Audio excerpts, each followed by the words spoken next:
Pada saat kunci kontak on negatif baterai ke massa, kemudian arus mengalir dari positif baterai melalui sikring 40 ampere, kemudian arus dari baterai tersebut masuk ke terminal B+ BCM.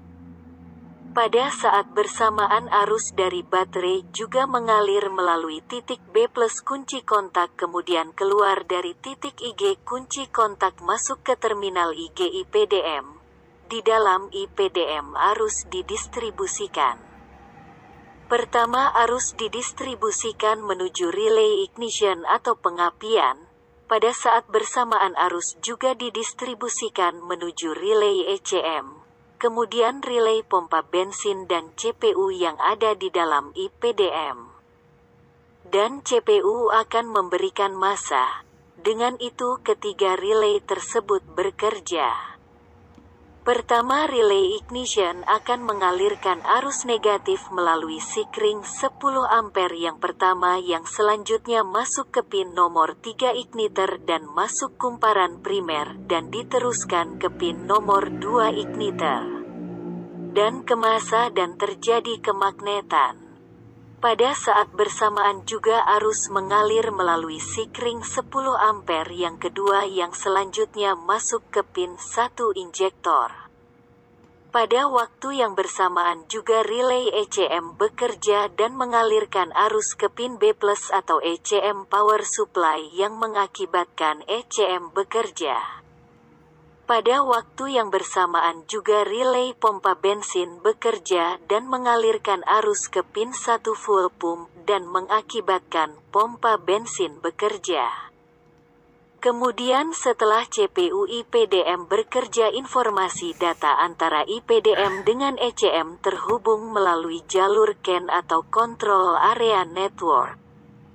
Dengan itu ECM bekerja dan mengalirkan arus dengan besar tegangan 5 volt ke sensor TPS dan MUF sensor. Pada saat kunci kontak start arus listrik mengalir dari titik ST kunci kontak kemudian mengalir masuk ke ECM. Pada saat yang bersamaan akibat adanya penstarteran akan menyebabkan keadaan engine pada saat itu terbaca oleh setiap sensor. Sehingga setiap sensor secara bersamaan memberikan informasi kondisi engine berupa signal ke ECM, kemudian signal tersebut akan diproses oleh ECM. Dengan adanya signal tersebut informasi data antara ECM dengan BCM terhubung melalui jalur CAN atau Control Area Network. Dengan demikian ECM akan memproses data tersebut. Selanjutnya ECM akan memberikan sinyal ke pin IGT pada pin igniter nomor 1 memutuskan arus primer dan mengakibatkan induksi diri. Dan hasil induksi tersebut diinduksikan ke kumparan sekunder atau induksi mutual yang menghasilkan tegangan sebesar 10-20 kV sehingga terjadi letikan bunga api pada busi.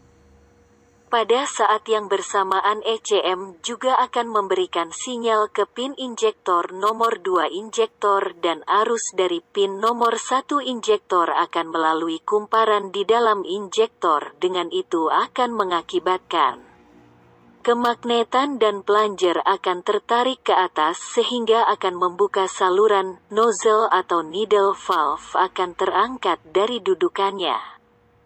Sehingga bahan bakar yang bertekanan akan masuk ke dalam injektor dan bahan bakar tersebut disemprotkan ke intake manifold.